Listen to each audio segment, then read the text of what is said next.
はいどうも、ベイメットチャンネルです。本日は、簡易版電動ランチャーの作り方と、ハンドスピナーを使ったバランス調整方法について徹底紹介してみた。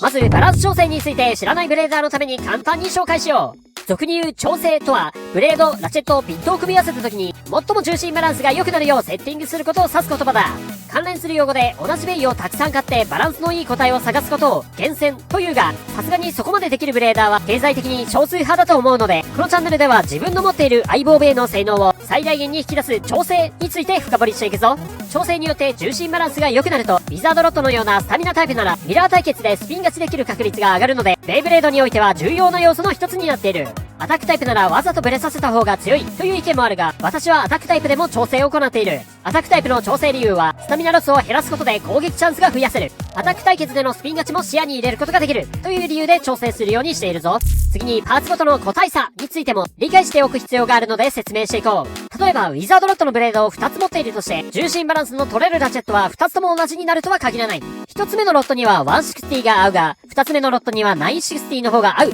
というように、同じブレードでもメタルのバランスやかしめ具合、プラスチックの成形ムラなど様々な理由から個体差が存在する。そのため相性のいいラチェットが違うというのはよくあることなので、一つ一つのブレードで調整していく必要がある。さらにブレードほどではないが、ラチェット、ビットにもそれぞれ個体差が存在するので、本気で調整したいと思っているブレーダーは、この動画を隅から隅まで見ていってくれ。ではまず、簡易版電動ランチャーの作り方から紹介しよう。シュートパワーは弱いので、あくまで同じパワーで垂直にシュートできる調整用の道具として考えてくれ。まず必要なものは、ダイソーの電動消しゴム、余っているランチャー、M4 のネジ、六角カプラー、単4電池2本、ノコギリ、プラスドライバー、ラジオペンチ。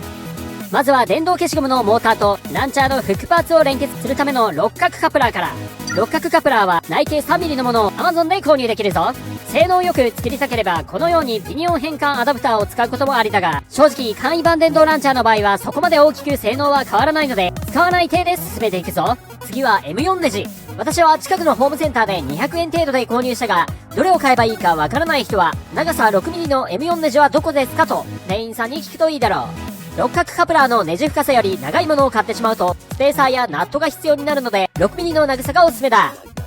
次はダイソーの電動消しゴム。現在販売中の商品だが、ダイソーは商品の入れ替えが頻繁にあるので、早いうちに買っておこう。必要なものが揃ったら製作を始めていくぞ。工作に関してはど素人なので、もっといい方法があればぜひコメント欄で共有してくれ。まずは電動消しゴムのキャップとモーターを取り外し、先端部分をノコギリで切り落とす。綺麗に仕上げたいという人はヤスリをかけるといいだろう。次は電池の金具の加工を行っていく。電動消しゴムは左回転で、モーターを右回転にするには電池の向きを反対にする必要があるが、加工しない状態だと電池が金具に接触しないため、ラジオペンチでそれぞれこのように曲げよう。スイッチ側のこの長い金具を曲げてしまうと、回転したままになってしまうので曲げないよう注意しよう。もし曲がってしまったら、長い金具がモーターの側面に接触しないように曲げ直そう。これで電池をどちらの向きで刺しても金具に接触するようになるので、右回転、左回転のどちらでも対応できるようになるぞ。次にモーターと六角カプラーを取り付けていく。六角カプラーの 3mm の穴にモーターのシャフトを垂直に刺し、両側の芋ネジで固定する。この時、芋ネジは両側均等な回転数になるように締め付けよう。最初は交互に1回転ずつ締め上げ、最後は半回転ずつ交互に締め上げるといいだろう。均等に締めないとさすがにブレが大きくなってしまうので注意が必要だ。次はランチャーを分解してフックパーツを取り外していく。ランチャーはプラスドライバーだけで簡単に分解できるが、フック部分は白いパーツに返しの爪があり、簡単には取り外せないが、頑張って取り外そう。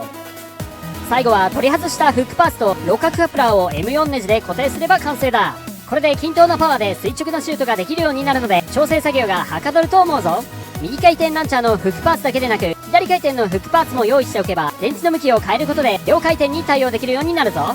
付け替えが面倒なブレーダーはもうワンセット購入し、右回転用、左回転用で一つずつ作成するのもいいだろう。次にハンドスピナーでの調整方法を紹介していくぞ。調整器具には調整棒というものもある。某フリマアプリでは8000円くらいで販売されているものだ。目視と振動でバランスを確認する道具だが、実践の高速回転とは状態が異なる点と、ブレードとラチェットのバランスは見れるが、ビットのバランスまでは見れないため、私はハンドスピナーでの調整の方が気に入っている。まず用意するハンドスピナーは、ベアリングの規格が608のものを用意しよう。一般的なハンドスピナーに使用されているベアリングは、主に608と R188 の2種類で、608のベアリングは内径が 8mm で、通常のビットがちょうどよくはまるサイズになっている。一方、R188 のベアリングは内径が小さくビットがはまらないため、暴れてしまいブレを確認することができない。失敗したくないブレーダーは、スピンギアというブランドのこの3倍刃の形状のものは、608規格のベアリングを使用しているようなので、そちらを購入しよう。ただ、Amazon で1500円程度なので、もっと安上がりに済ませたいブレーダーは、某フリマアプリでハンドスピナーをまとめ売りしているものもたくさんあったので、保証はできないが、ダメ元で購入するのもありかもしれない。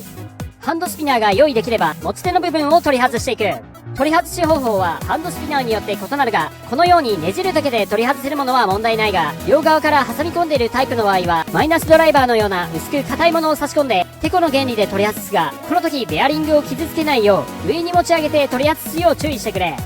これで調整道具の準備は完了だ。それでは最後に調整方法について説明していくぞ。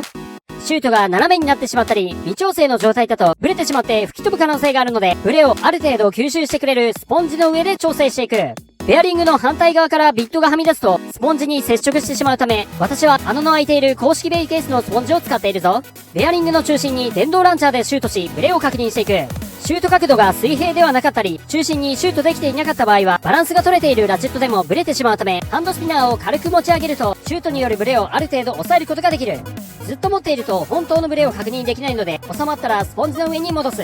ここで一つ目の確認ポイント。手で持ち上げてもブレが収まらない。ブレが収まったので置いたらすぐにまたブレ出してしまう。という場合は、バランスが取れていないため、ラチェットの向きを反対に付け替えて再度チェックする。ラチェットの向きによっても大きくバランスは変わるため、重要な要素だ。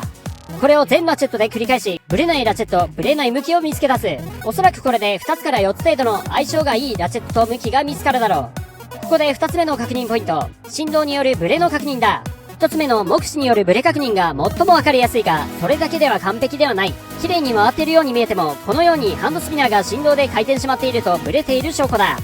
ハンドスピナーが動いてしまうものは排除しよう。それでも複数の組み合わせが残ると思うので、最後はハンドスピナーを触って確認する。最後は感覚になってしまうが、一番振動のないラチェットとその向きが、そのブレードにとってバランスのいい組み合わせになっているので、感覚を研ぎ澄ませよう。完璧な組み合わせが見つかったら忘れないように写真やメモに残しておくことをお勧めするぞ。さらに同じ種類のラチェットでも個体差が存在するので、余裕があれば別のラチェットでも確認しよう。これでラチェットの調整作業は完了だ。最後にビットを付け替えて、同じように振動が一番小さいものを見つけ出していくぞ。この時ビットがどの向きでも振動が均一なものを選ぶのが重要だ。特定の向きでのみ振動が小さくなる場合は品質のいいビットではない。エクストリームラインとの接触でビットは回転してしまうため、完璧な状態では保てないので注意が必要だ。なので特定の向きで振動が小さいビットを選ぶより、どの向きでも振動が均一なビットを選ぶことが重要だ。これでベイメット式調整講座は終了だ。調整は地道な作業だが、自分の相棒を自分の手で強化することで、さらに愛着が持てると思うので、ぜひ頑張ってみてくれ。ではチャンネル登録、コメントでみんなのリクエストも待ってるぜ。次の動画でまた会おう。アディオス。